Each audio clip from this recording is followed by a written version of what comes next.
Not too long ago, I talked with Dale Bohannon, whom I've known since, I guess, the mid-1980s. And he told me something very interesting that he found back in the fall of 2000 while he was on a business trip. Listen to this, folks. I was pulled to the side road, which was a new cut gravel dirt road in front of a business, a builder supply business, actually top-notch builder supply in Madison, Georgia. To my right, this was previously was a soybean field, and this little new cut road divided this field, and the right side of the road was filled with which I thought was portable toilets. I never looked at them that close. Same in color, maybe black, but which was an odd color. And I was sitting there going over my notes, and a van pulled alongside of me that turned out to be the property owner.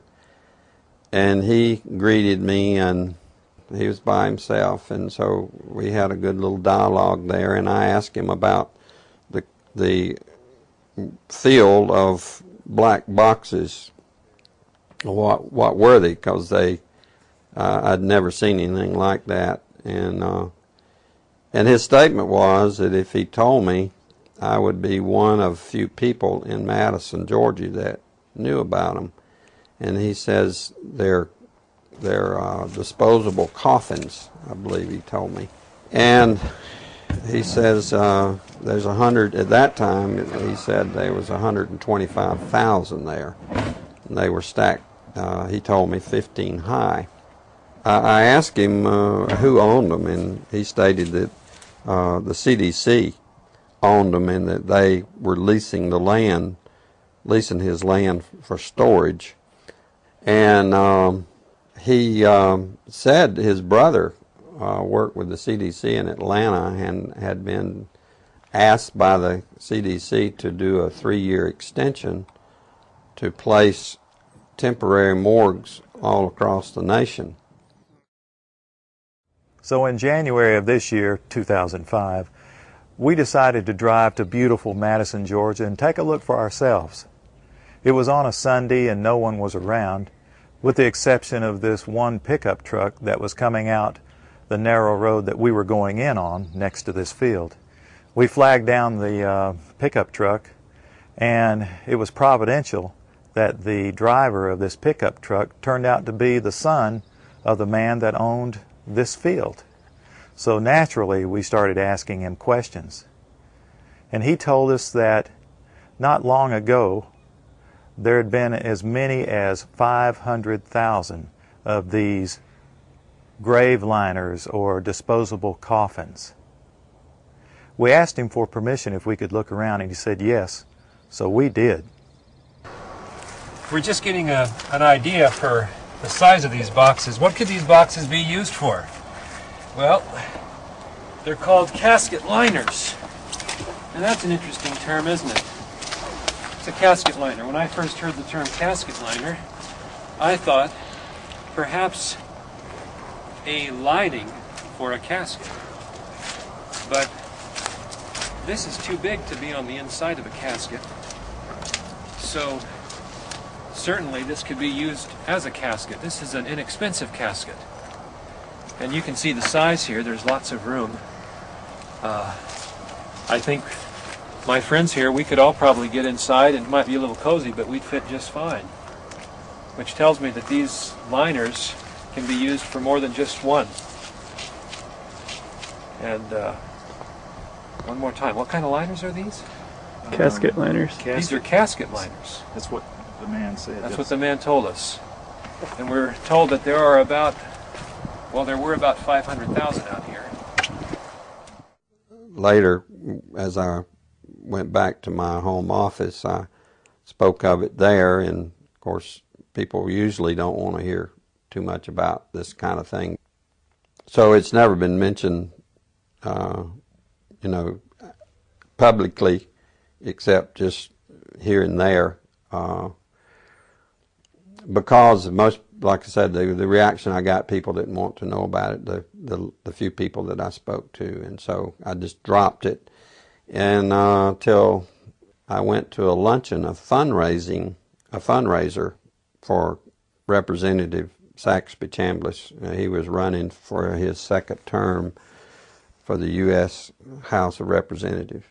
And it was a crowd, probably 100, maybe 150. It was congressmen, senators, state senators, and mayors. There was one table we probably had 2 3-star generals and a couple of 1-star with their spouses. So it was a real high-powered meeting. But the keynote speaker was a congressman, and I don't remember his name. He'd just been in the House for a long time, and he was the chairman of the Armed Services Committee. And so he just spoke in behalf of Representative Chambliss and the importance of having him on board to be reelected due to our threats. But it had to do with the nuclear devices that was missing from the old Soviet Union and that had gotten into terrorist hands, and it was, the emphasis was on the critical state that we face in this country. And he said we could lose tens of millions of people in the next decade, and he used those terms, due to a nuclear strike on U.S. soil.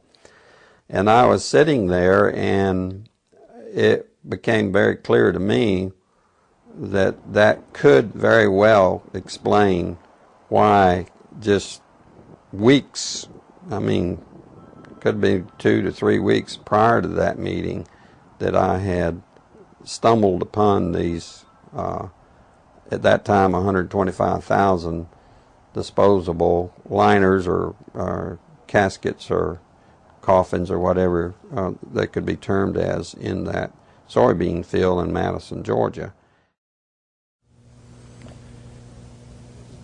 Did you catch what he said, friends?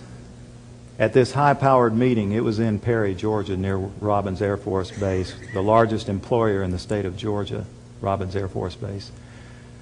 The chairman of the Armed Services Committee was the keynote speaker. The chairman of the Armed Services Committee, whoever that may be, used to be Sam Nunn of Georgia, from the district I was born and raised in.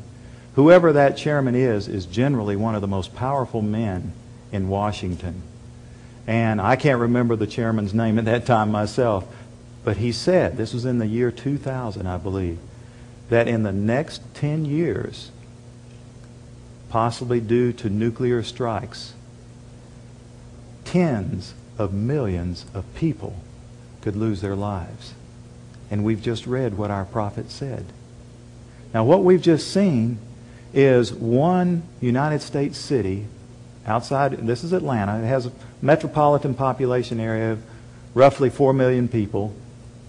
So this is one field outside of one U.S. city, and the brother of the man that owns this field, that the government is leasing this field from to store these disposable coffins, this brother was given 3 years to set up temporary morgues around the country. Now, we found the website that we think these disposable coffins were made at, and we noticed that the lids that they're advertising on the website were rounded. But the lids, hundreds of thousands of lids there, the lids we found, folks, were flat, and they were reinforced. You know what that could mean? You can stack them on top of each other.